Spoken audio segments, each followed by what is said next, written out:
All right, it's another episode of the Michael Jordan Record Collection where we look at the cards that sold on the Fanatics Weekly auction on Sunday evenings. And we look at the Michael Jordan cards that either broke all-time highs or pushed up near all-time highs that merit our attention. Today's video is going to be maybe the shortest ever. Dare I say there is a cooling of the Michael Jordan card market. This is going to be the first week where there's not a plethora, there's not a smorgasbord, don't ask me to spell it, of Michael Jordan record-breaking cards to choose from. I've only got 3 cards today that we're going to look at that broke all-time highs last night on Fanatics. There may have been more. If there are, bring them to my attention, please. Hit the like button, the subscribe button, and go ahead and hit the bell icon for notifications of future videos. Enjoy the video. 3 Michael Jordan cards. Here's a spoiler alert. I bought one of them.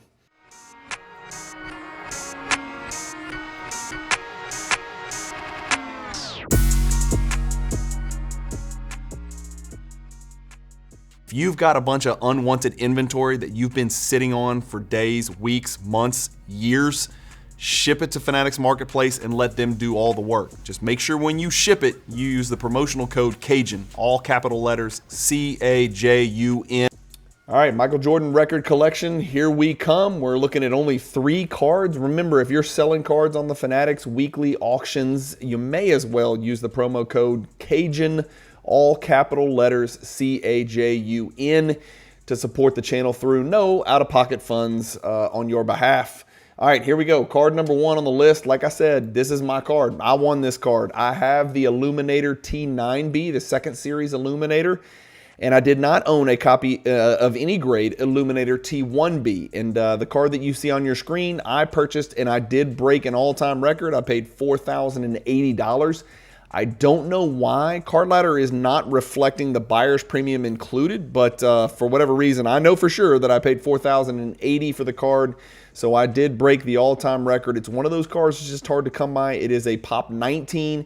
There are only 8 higher. There's only been 34 ever graded by PSA. I think people are still sleeping a little bit on just how rare the Illuminator parallel to the insert is for the triumvirate, right? The Illuminator, remember, is the big brother. Luminous, luminescent, Illuminator. Apparently the print run is somewhere, allegedly doing some reverse math and box counting, somewhere in the 70s is what it sounds like. Really, really tough pack odds on these cards. I have a PSA 9 copy. I have a PSA 9 copy of the T9B, and now I can put them together and make for a great picture on Instagram, which I will certainly do in the very near future. So card number 1, Illuminator T1B PSA 9 all-time record. Next, this one really kind of shocked me because it looks super green to me. I don't know. Y'all tell me what you think, but the card looks green to me, and it is a BGS 10 copy, which makes it, I think, a Pop 1, but it's the 1997 Topps Chrome Season's Best Refractor. And it sold last night for $2,880. If we look at the Pop report, I lied. It is a Pop 4, in fact. Not a Pop 1, but a Pop 4. There are a bunch of PSA 10s out there. But this bad boy sells for $2,880, breaking the record set only 3 months ago on Fanatics Weekly as well of $2,760. But let's be careful because guess what? Same card, certification number ending 3144. Last night, same card, ending certification number 3144. So that means, like we know, one of 2 things happened. Either this January 26, 2025 sale of $2,760 did not get paid and the card got relisted a few months later, or someone bought it, changed their mind, and flipped it. Or bought it and maybe didn't change their mind. They just thought they could buy low on one occasion and sell high on another occasion. That backfired because I assure you, after paying the auction house their fee for selling the card, that the $2,880 is going to be a net loss if somebody did, in fact, try to buy for $2,760, sell for $2,880. That is not a fruitful, profitable endeavor by any stretch. But nevertheless, that's what we have to go with. Now, if it wasn't paid at the $2,760, there's also the chance that it won't be paid at the $2,880, and maybe this was you know, an inauthentic comp that we should not rely on. So if you're the conservative type, you might want to just chill. Maybe that's not what the number is. I guess what we could do is let's go look at what a PSA, we got plenty of time because I've only got one more card to look at, What's the PSA 10 sell for? 2000 is the last PSA 10. Oh my God, but that was way the hell back in 2022. Card Ladder thinks that's a $3,000 card today. Well, it might be. The BGS 10 sold for what it sold for. So tricky stuff here. I don't know if I would rely on this 2880 sale or not. Let me know what you guys think in the comments. And then the last card is a card that I really like in a grade that I really like.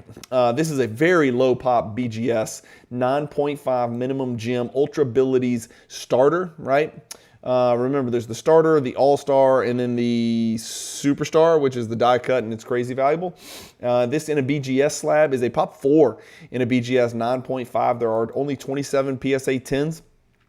And this one sold for $330 last night. Again, when it's pop 4, that means it hadn't sold in 12 years. And so the old record was $23.50. Can you believe that? $23.50, 12 years ago. One of these BGS 9.5 Ultra Abilities starters sold for. And now it apparently is worth $330. Let's look and see what a PSA 10 is worth, just out of curiosity. PSA 10's well over two. Yeah, so I'm pushing let's go to date sold. Pushing $2,000. So a PSA 10 last sale was the highest sale ever. Sale before that was the highest sale ever. Sale before that was probably the highest sale ever. So pushing $2,000 for a PSA 10. The BGS 9.5 sells for $330. I think that's pretty good. It's about 1/6, right? That's about 6x ratio between PSA 10 and BGS 9.5. So I think that's a pretty good pickup. To be quite honest with you. So that's it, guys. Just those 3 cards. Like I said, short video, not much to share with you. The Jordan record collection, usually I have no shortage of Michael Jordan cards. And in fact, I don't even include all of them that broke all-time records. But this week, was there a softening? And I looked up about 15 to 20 cards, and all of them had come back a little bit from all-time highs, every single one. So maybe we're seeing a little bit of a softening in the market. Sad day for investors who are looking to get out. Great day for collectors if the cards start coming back to reasonable prices that we can actually move on. Again, I won a card, and I have not won very many Michael Jordan cards in the recent months on these Fanatics weekly auctions. And trust me, guys, I am trying.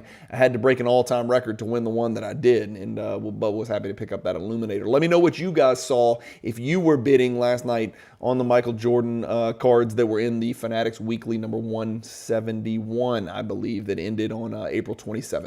Thank you guys, as always, for watching. Again, just a reminder, please, if you've watched this far, do me one more favor, take one more step and hit that like button, hit the subscribe button, and hit the bell icon for notifications of future Cajun Cardboard videos. Thanks, guys.